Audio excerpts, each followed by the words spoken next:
This part of the program was definitely the funnest part of the program, mainly because, what's up everybody, welcome back to my channel. In this video, we're gonna be going over weeks 7 and 8 in the ATP Flight School Airline Career Pilot Program. I'll talk about how much I flew, what I did during my flights, maybe a tip or two, and maybe my overall thoughts of this stage of the program. If you are new here, my name is Luke. I'm a private pilot working on my instrument rating at ATP Flight School. The goal of my channel is to document my journey towards becoming an airline pilot, provide aviation content in general, and also help and inspire others on their aviation journey. If these videos have helped you, I'd appreciate a subscribe and let me know in the comments what videos you would like me to make in the future. All right, let's get into it. So during weeks 7 and 8, I flew 8 times. And here's everything we did. So looking at my phone here, we did our second dual cross-country trip. We did our night flight, which was super fun. We flew over downtown Salt Lake City, which was awesome. I had my solo cross-country eval or evaluation, and I had both of my solo cross-countries, which were amazing. So we'll get to that later. So as far as the dual cross-countries, those are pretty simple. A cross-country trip is where you leave your original point of departure, you fly at least 50 nautical miles away to another airport and do a landing there. And at ATP, you do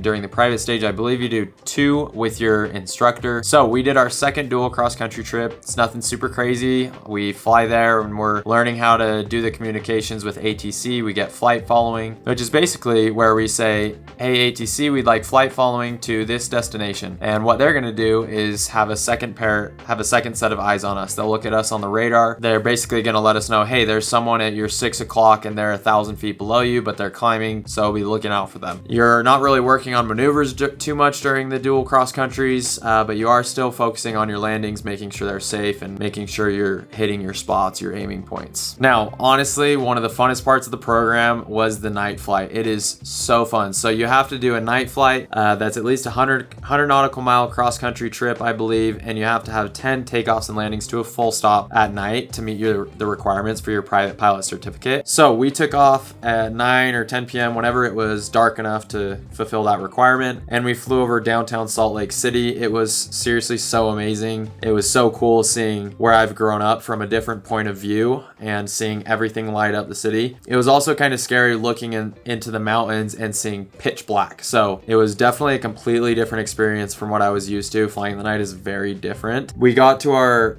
destination airport and then we just did 10 takeoffs and landings to a full stop during that flight, and then we flew back home to our home airport. So it was such a fun flight. I really wish we could do more of them. All right, and then the next thing we did was the solo cross country eval, and man, I was definitely stressed for this. I mean, you get pretty stressed for every evaluation you have, but basically you go and you do a cross country trip with a lead instructor and they're evaluating you. They're making sure that you can safely take that airplane from point A to point B and then bring it back to point A, and you can handle all the responsibilities as pilot in command during that flight. Because when you actually do that flight solo, you're logging that in your logbook as pilot in command time. So during that flight, they're making sure you know how to do all the communications with air traffic control. You know how to pick up flight following, you know how to request your departure, you know how to taxi, and you know how to stay ahead of the airplane. They're also making sure you're being aware with traffic, that you're not turning into traffic in the traffic pattern, and that you're paying attention to traffic anywhere around you while you're flying the airplane. They also want to make sure you know what to do if you have lost comms. If you lose your radios while you're flying, they want to make sure you know what to do. They also want to make sure you know what to do if you were to accidentally fly in clouds, and all the different procedures and things that you should do if you fly in clouds. They want to make sure that you can land the airplane safe still and fly safely, and that also overall they just want to make sure that you're using good ADM,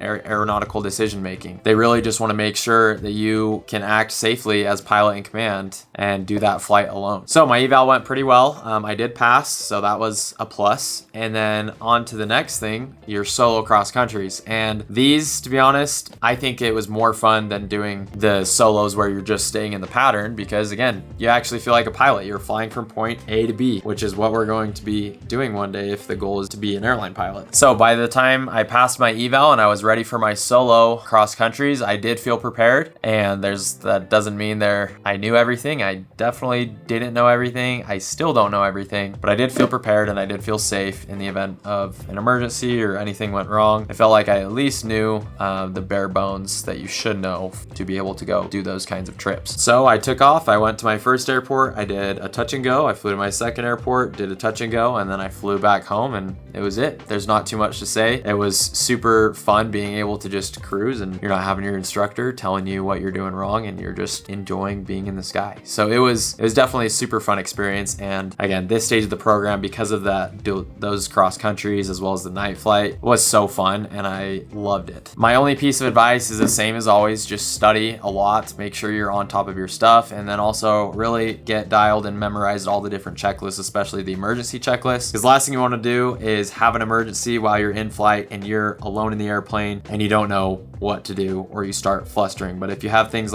memorized like the back of your hand, I'm sure you're still going to be really flustered, but you at least know what to do in the event of emergency. So that's kind of all I would say for this stage. I really appreciate you guys watching. If you like this video, give the channel a subscribe and let me know in the comments what video you want me to do next. Thanks for watching.